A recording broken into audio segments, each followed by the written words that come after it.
నమ్మదగిన వాడైన యేసుక్రీస్తు నామం పేరిట క్రీస్తునందున్న దేవుని ప్రియులరా, మీ అందరికీ హృదయపూర్వకమైన వందనములు తెలియచేయుచు ఉన్నాను. ఈ దినపు యేసయ్య కృపా వార్త దెస్సలోనిక సంఘమునకు రాసిన మొదటి పత్రిక 4వ అధ్యాయము 2వ వచనం. మా వలన నేర్చుకున్న ప్రకారం మీరు నడుచుకొనుచున్నారు. క్రీస్తునందున్న దేవుని ప్రియులరా, అపోస్తలుడైన పౌలు గారు ఈ దెస్సలోనిక సంఘమును గురించి చెప్పుచున్న ఒక అద్భుతమైన సాక్ష్యం ఏంటంటే, దెస్సలోనిక సంఘములో ఉండేవారు అపోస్తలులు చెప్పిన దానిని నేర్చుకొని ఆ ప్రకారంగా నడుచుచున్నారని. నిశ్చయముగా మనము కూడా ఈ కడవరి దినాలలో అనేకమైన సత్యములను దేవుని గురించినవి నేర్చుకొని వాటి ప్రకారంగా నడిచిన ఎడల క్రీస్తు యొక్క సారూప్యం మనలో సంపూర్తి చెంది క్రీస్తు యొక్క ప్రత్యక్షతప్పుడు మనం ఆయన ఎదుర్కొనే ఉన్నతమైన భాగ్యాన్ని పొందుకుంటాం. ఈ లోకంలో ఉండేవారు అనేక మంది లోక మర్యాదని, పాప క్రమమును, లోక సంబంధమైన వాటిని నేర్చుకుంటూ తమ జీవితమును నాశనం వైపు నడిపించుకుంటూ ఉంటారు. కానీ మనము నశించుటకు కాదు, కానీ మనము నిత్య జీవం పొందినట్లుగా దేవుని ద్వారా పిలువబడి ఉన్న గనుక దైవికమైన విషయములు నేర్చుకున్నట్లుగా ప్రభు మనకి కృప దయచేయునుగాక.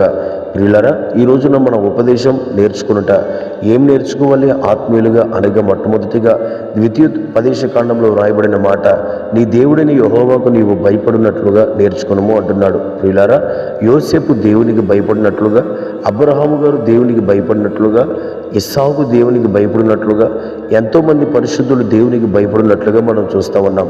ఈ కడవరి దినాల్లో మనము కూడా దైవ భయము కలిగిన వారై ఉండాలి. దేవుని భయం కలిగిన వారిలో ఉండే 2 లక్షణాలు: 1, వారు దేవుని వాక్యాన్ని అనుసరిస్తారు. 2, పాపమును విడిచి పరిగెత్తుతారు. ఇదే దేవుని ఎడల భయము కనపరుచుటకు ఉండే 2 ముఖ్య సూత్రాలు. కాబట్టి మనం దేవునికి భయపడుచున్నాము అంటే, ఆ భయాన్ని నేర్చుకుంటున్నాము అంటే మనం తప్పగా పాపం నుండి వేరే వారముగా, రెండవదిగా మనము దేవుని మాటలని అనుసరించే వారము ఉండాలి. 2వ మాటను మనం పరిశుద్ధ గ్రంథంలో చదివితే క్రీస్తుని గురించి ఇలా రాయబడిన మాట, యేసుక్రీస్తు అనేకమైన శ్రమలు అనుభవించి విధేయత నేర్చుకునేను అని. ప్రియులారా, అవిధేయులైన వారి మీదకి తప్పక ఉగ్రత కలుగుతుందని, అవిధేయత నిశ్చయముగా ఏమందైనా పరమందైనా ఏమందైనా ఒకవేళ మన ఈ లోకములో చనిపోయిన తర్వాత అయినా అవిధేయత మన జీవితంలో దేవుని ఉగ్రతకు తావు చేస్తుందని చెప్పుటకు సందేహమేమీ కూడా లేదు. కనుక మనం ఈ లోకమందు విధేయత ధరించుకోవాలి, నేర్చుకోవాలి. అనేకమైన శ్రమలు మన జీవితంలో ప్రభు అనుమతించినప్పుడు దేవుని ఎడల, దైవ సేవకుల ఎడల, లోకంలో ఉండే ప్రతి మనుషుల ఎడల, సంఘంలో కూడా మన విధేయులు ఉండినట్లుగా ప్రయత్నించుటట్లు ఆ విధేయత నేర్చుకోవాలి. ఆ విధేయత వలన ఎన్నో ఆశీర్వాదాలు వస్తాయి. కనుక మన విధేయులుగా జీవించినట్లుగా నేర్చుకోవాలి. 3వ మాట, మనము అనేక సత్క్రియలు చేయనట్లుగా నేర్చుకోవాలి అని వాక్యంలో రాయబడినది. దేవుని ప్రియులారా, సత్క్రియలు అనగా మంచి క్రియలు, సువార్త ప్రకటించడం, బీదలకి, అనాథలకి, వృద్ధులకి, దిక్కులేని వారికి మనము సహకారులుగా ఉండటమే మంచి సత్క్రియలు. ఈ సత్క్రియలు చేయటం కొంతమంది ఇష్టం ఉండదు, కానీ తప్పనిసరిగా వాటిని నేర్చుకోవాలి. వాటిని చేయనట్లుగా మనం ప్రయాసపడాలి. అంత మాత్రమే కాదు, మత్తయి సువార్తలో యేసుక్రీస్తు ఇలాగ అంటున్నాడు, నేను కనికరమని కోరుచున్నాను, నేను బలిని కోరను.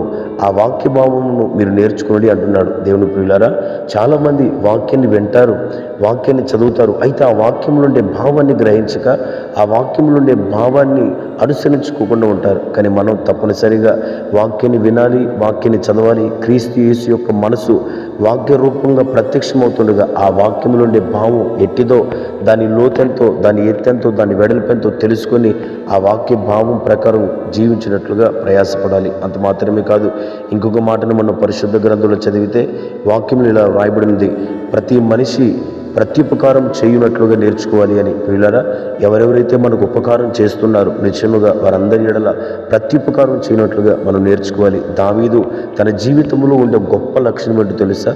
దావీదుకు మేలు చేసిన ప్రతి ఒక్కరి జీవితంలో అతడు అందరికీ ప్రత్యుపకారం చేయుచునే వచ్చాడు. తన స్నేహితుడైన యోనాతాను విషయంలో సౌలు యొక్క శవమును కాపాడిన యాబేష్ గిలాదు వారి యొక్క జీవితాలలోనే, కానీ ఇక చెప్పుకుంటూ పోతే అనేక మంది జీవితాలలో ప్రత్యుపకారం చేశాడు. అందుకే దావీదుని దేవుడు అంతగా ఆశీర్వదించాడు. కాబట్టి మనము ఎవరెవరైతే మనకు ఉపకారం చేశారో వారందరికీ ప్రత్యుపకారం చేయనట్లుగా నేర్చుకోవాలి. ఇలాగున నేర్చుకునుట అనే ఈ ఉపదేశంలో అనేకమైన మాటలు ఉన్నాయి. కాబట్టి మీరు కూడా వాటిని ధ్యానించి అనేకమైన సత్యములు నేర్చుకుని ప్రభు రాకడ కొరకు మనం సిద్ధపడదుముగాక. ఆమేన్. ప్రార్థన. పరిశుద్ధుడైన యేసయ్య, నీకు స్తోత్రాలు. ఈ దినమున మాకు నేర్పిన శ్రేష్టమైన కృపావార్తను బట్టి స్తోత్రం. ఆత్మీయమైన గుణములు తెస్సలోనిక సంఘస్థుల వల్ల నేర్చుకుని వాటి ప్రకారం నడుచున్నట్లుగా మీరు మాకు కృపనివ్వండి. ఈ దినపు ఉపదేశం ప్రకారంగా మేము జీవించి మీ రాకడ కొరకు సిద్ధపడే ధన్యత దయచేయమని యేసు నామములో అడిగి వేడుకొనుచున్నాము తండ్రి. ఆమేన్. Praise the lord.